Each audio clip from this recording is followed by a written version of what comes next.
Hey, good people, what's happening? It's B Chambers from Alloy 7 Video, and let me introduce you to Game Therapy, a show where we talk about how we use games to cope with the different issues that life throws at us. And this is going to be Game Therapy Episode 2, dedicated to PTSD. And this is a very serious issue, so I want to be very respectful in how I handle this segment. And let me say that I'm in no way suggesting that gaming is a proper way to completely handle PTSD.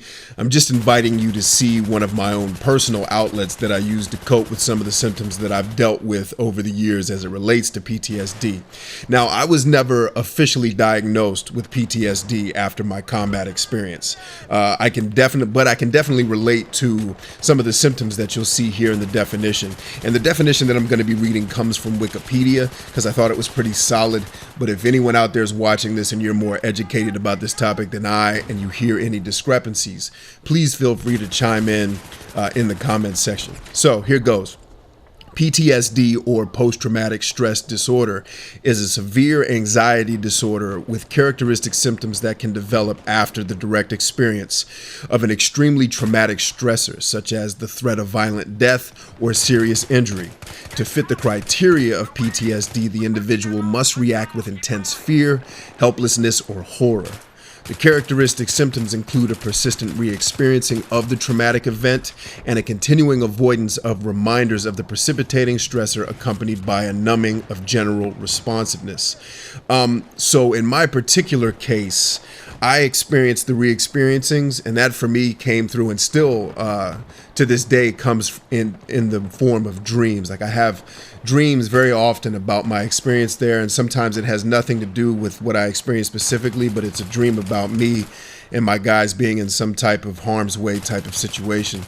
And for several years after the war, I definitely showed the symptom where it talked about avoiding the reminders of the event.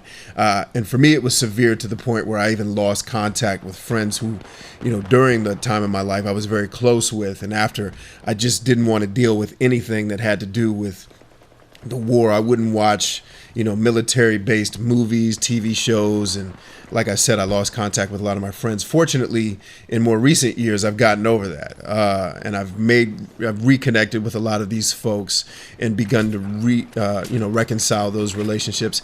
But also the numbing of general responsiveness. I think for anybody that's been through combat, when you've been through something that's that intense, or maybe for you, PTSD is not related to combat. Maybe you've experienced something in your life that has to do with something else.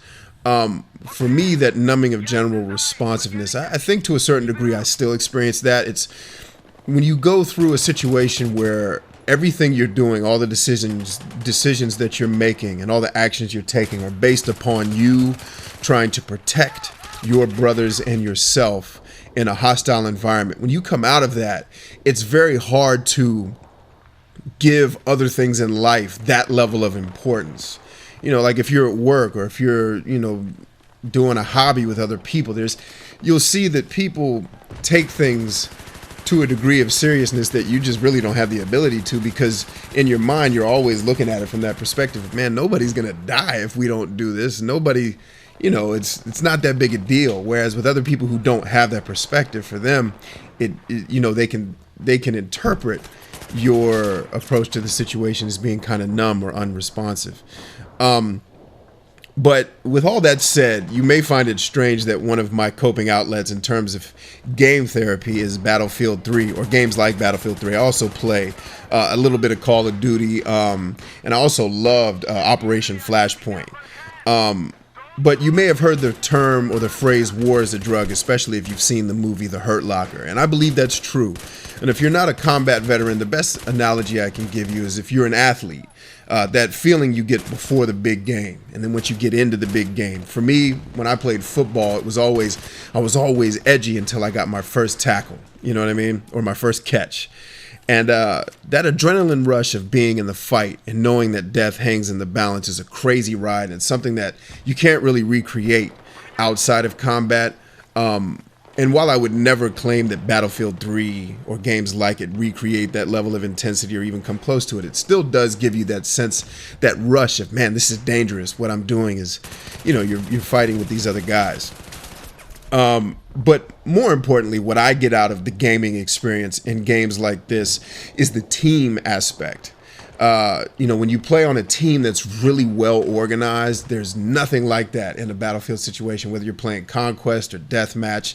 And if you're with a group of guys that know what they're doing and know how to approach the situation tactically, and they communicate really well, that's an awesome ride.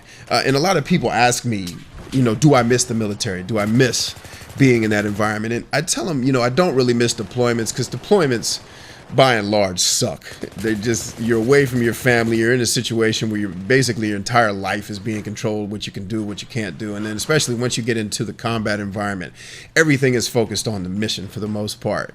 I don't miss those things. I don't miss getting up at 5 o'clock in the morning and having to run and do all that other stuff. But what I do miss is that sense of brotherhood. When you eat and sleep and live and fight and bleed with a group of guys over the years, you form a closeness that, in my experience, can't be recreated outside of that environment. And that's what you miss and what you kind of long for once you leave it. And again, while Battlefield 3 is never going to be able to recreate that, I can say playing on those organized teams does give you a little taste. And I remember specifically playing the co-op version of the game with this one guy. We found each other on an achievement website. We wanted to get the achievements, so we went through the co-op missions, and there's two missions specifically. One where one of you has to pilot a helicopter, and he had to do that because I sucked at it, and I was on the weapon systems. And you've got friends on the ground that are basically assaulting over these objectives, and you're trying to protect them from tanks and BMPs that are coming from all over the place, and that was really difficult. And then the last co-op mission, the sniping mission, which is just borderline impossible, and you have to communicate with each other. You have to be in sync to the point where we were counting down like 3, 2, 1, squeeze the trigger, because you've got to kill these terrorists at the same time, because if you kill one, the other one hears it and calls his friends, and it basically ruins your ability to complete the mission properly. And we formed such a close bond going through that together, like just laughing and enjoying the failing of the missions, to the point where when we finally accomplished it, it was like a virtual bro hug over the mic. Like, we were so psyched. Like, to this day, he and I still talk to each other online, because before that, we didn't know each other at all. We still talk to each other about, hey, brother, what games are you buying in the future, man? Because I want a game with you, man. I haven't seen you in a while. And, that's a great feeling. And that's, like I said, that's one of the ways that I cope. And so, but enough about me, enough about the way I cope. Let's hear from you guys. How do you guys deal with PTSD? And not just in gaming. Obviously, I have various other ways that I've dealt with it over the years, but let's talk about you. How do you use gaming to cope? So until the next episode, until the next show here on Alloy 7 Video, again, this is B. Chambers. I want to thank you guys for watching, and allow me to say peace and Godspeed.